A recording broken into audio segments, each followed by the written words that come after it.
today I'm just gonna also just do a walkthrough, and basically just show you guys just how freaking awesome this game is.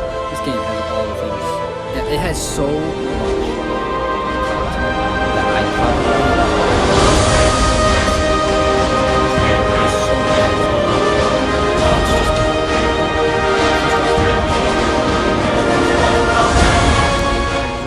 Like, just well done. Loading screens, they're typically fast, depending on like where you are. Let me turn down this. Just depending on where you are with your signal and connect to the Wi-Fi. I am Archangel Prophesies Judgment is my title name, and this is a character. One of the characters that you can create. With this character, you are at the beginning. You are selected in a story. You select a different tier of a god. They have multiple different types of gods and goddesses that you can collect and that you start off with. Once you start off with that, then you are put into the story mode, and then you come over here, and then you select the weapon that you want to start with. Now, the weapons include. Let me just go over here and read it off to you guys. Do you hear that?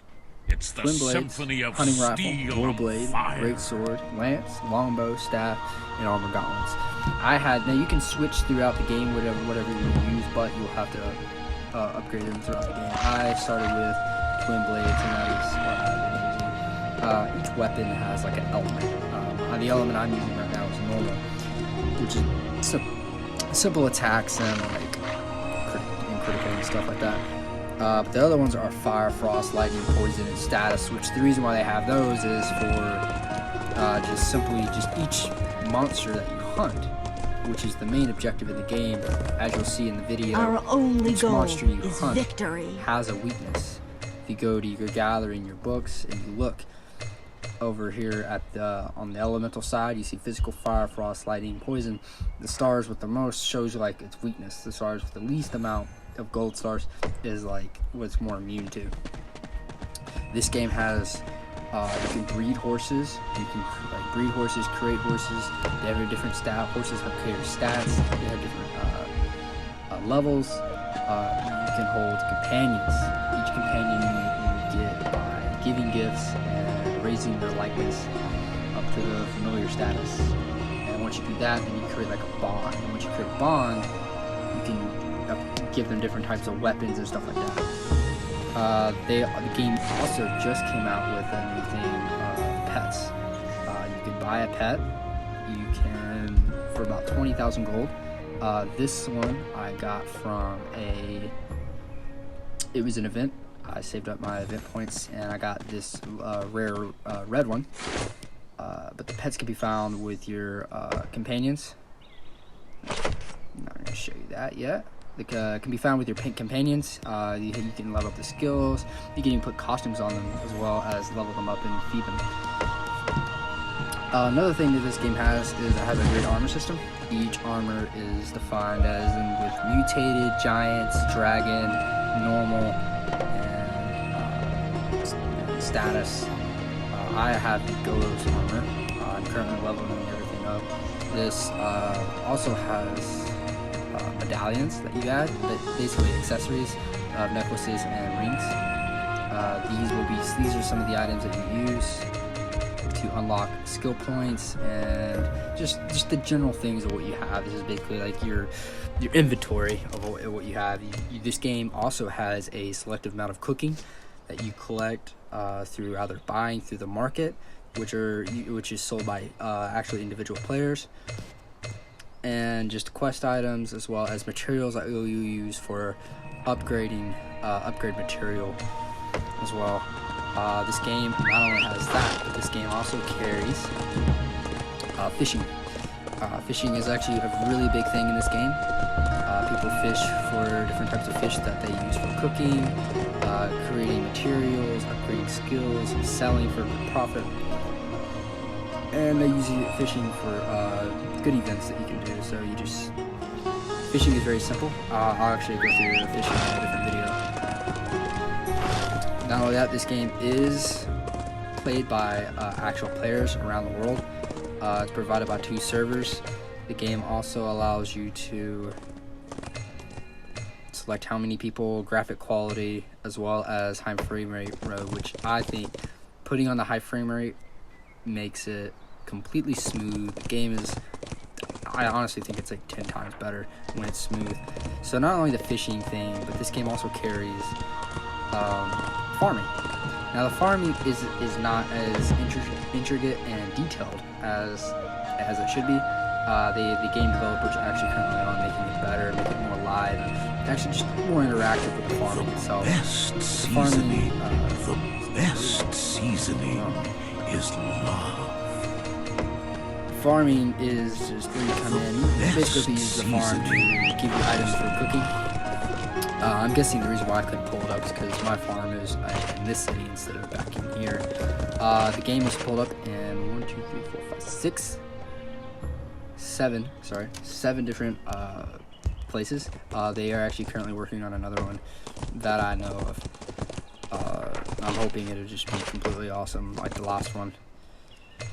With these companions that you have, they follow you through battle, and you can send them on different quests as well as do your own different types of bounty hunts.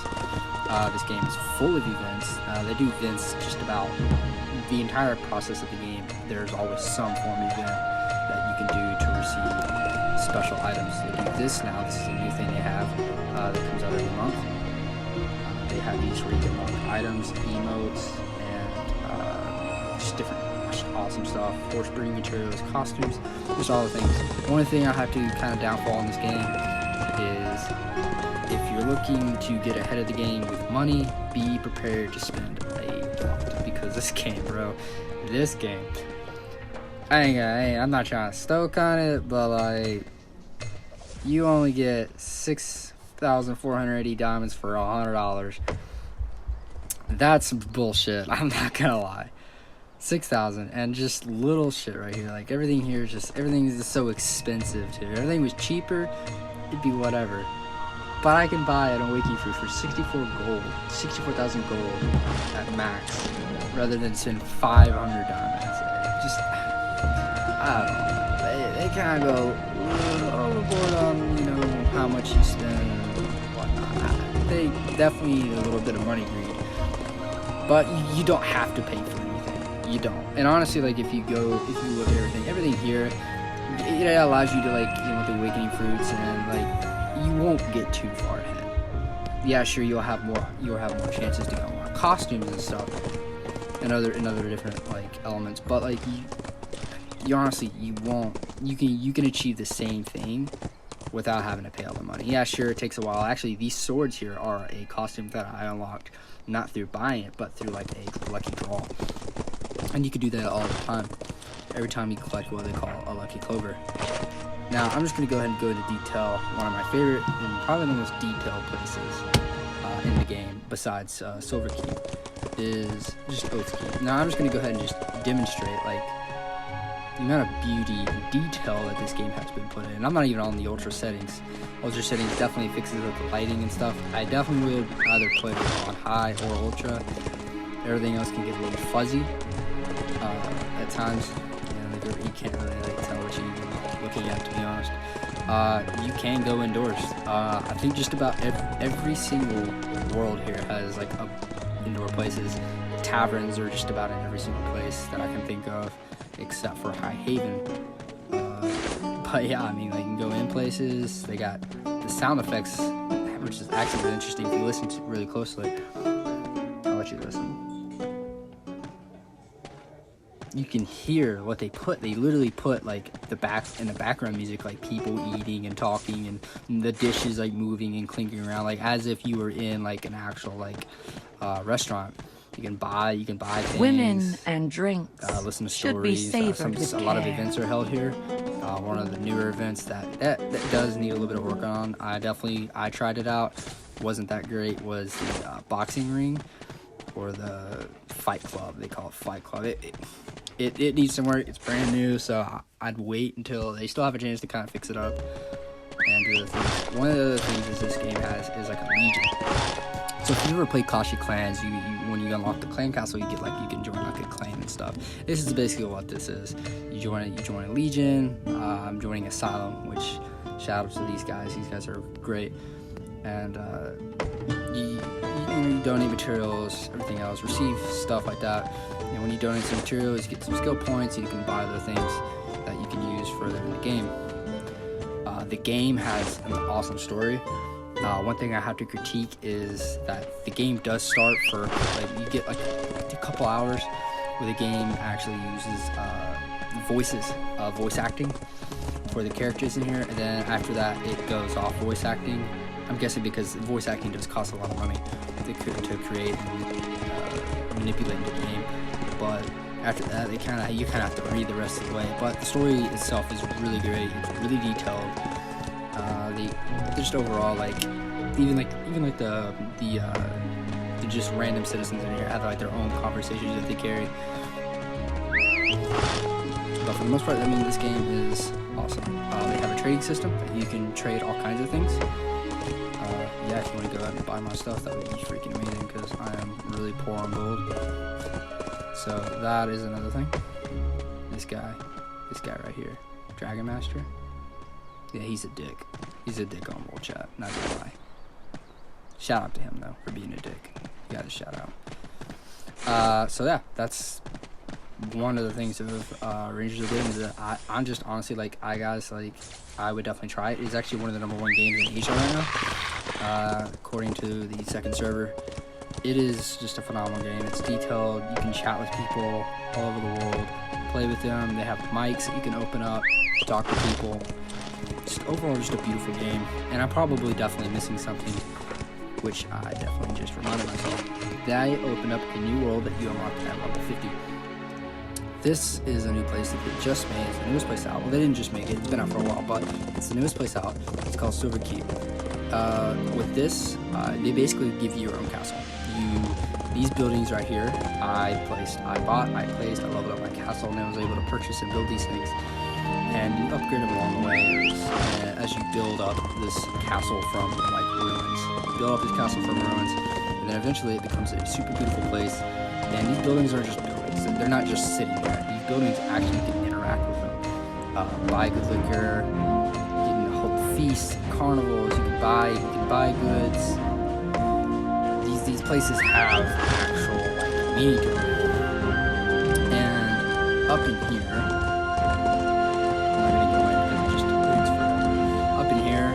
Go inside the castle right here, and once you go inside the castle, it opens up. Now they are still working on perfecting Silver Keep. There's a lot of empty buildings. There's a lot of buildings that keep them inside that are like just there. I think they probably use just because there's some change in the detail. But in the castle, over here, right in front of me, the door right across from the hall. Is a lady that you can go and do like a hot springs, which is basically like you take a bath with one of the NPCs. No, the NPCs are not naked, as awesome that would be. There is no nakedness in here, but I'm sure they'll probably add a little bit more nude. So basically they give you a room that you can build around. I haven't done it because honestly, to me, it's a waste of gold unless you have nothing else to spend on. Because when it costs so much to make, too, it takes so long to craft these things individually. And if you didn't want to spend on it, in theory, there's not much like diversity in these stuff. I'm really hoping that this is just like a test realm kind of thing for the new mods building, having your own furniture and housing.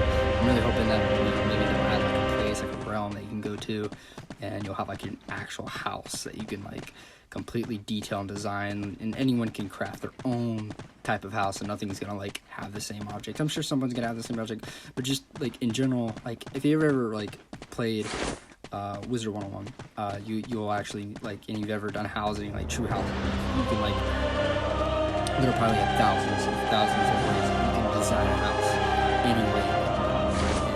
And the houses are different, you can purchase different types of houses, and I'm really thinking like maybe this is like a test run. Further and build that up from like nothing and stuff. The other thing this game has I'm just gonna go to Dune's Outpost and show you guys that. Another thing this game carries is alchemy. You use alchemy to craft different spells, not spells, they haven't really done any spells. I kind of hoping that they step more forward and Reconstructing matter and analyzing truth. stuff like that. You can enchant and disenchant your accessories. I'm kind of hoping they get own spells. That'd be kind of cool if we could do spells or potions. You know, like I know we use food for like foods. If you drink food, it'll give you a different mod. It'll give you like a boost and like fire boost or something like that, or health boost.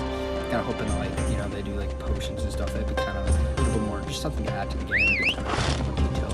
Potions and spell books would be kind of cool. Maybe I'm just kind of too much referencing Wizard 101. Honestly, I really believe that if these guys like take a look at like Wizard 101 and like recycle the things that they did, I think they would make this game like 10 times better, 10 times more like elaborated, and, you know, cool shit like that. Other than that, this game is just phenomenal. I could sit here all day long and just explain, which I'll do in separate videos is what I'll do. For the most part though, I will see you guys later on our next video. Rangers of Oblivion. In my next video, y'all just vote in the comments. What do you want to see? You want to see fishing? I can get some tips on fishing, hunting, not hunting, treasure hunting, exploration. I can give tips on horse taming. A lot of people struggle with getting like a super high powered horse. They're always stuck behind like the low G3s and G4s. I can give a great explanation on how to get a G6 horse, which I'm using a G5 horse right now. I just don't have enough gold to purchase another G5 horse to mate and to create a G6 horse. I just don't have enough gold right now because I was spending on upgrading materials, but I do know how to get a G6 horse and I can help you guys with that. Another thing, if you guys want to learn more about server keep, I can give tips on that. Or if you want to learn more about giving gifts to NPCs, the quickest way to get gifts to NPCs, I can give a introduction video on that. Y'all just decide and leave some comments. Those who played Rangers and you want to know something that you don't know, just ask me. I've literally been playing this game for about, I think my days are probably like 273 days I've been in here in Valheim. Yeah, so I have been a loyal player to this franchise for a very long time. So if you need any help and like any knowledge, just either put in the comments, you know, what you just, if I just need to type it out, or if you just want to see a video on it, just let me know in the comment box. And without further ado, deuces.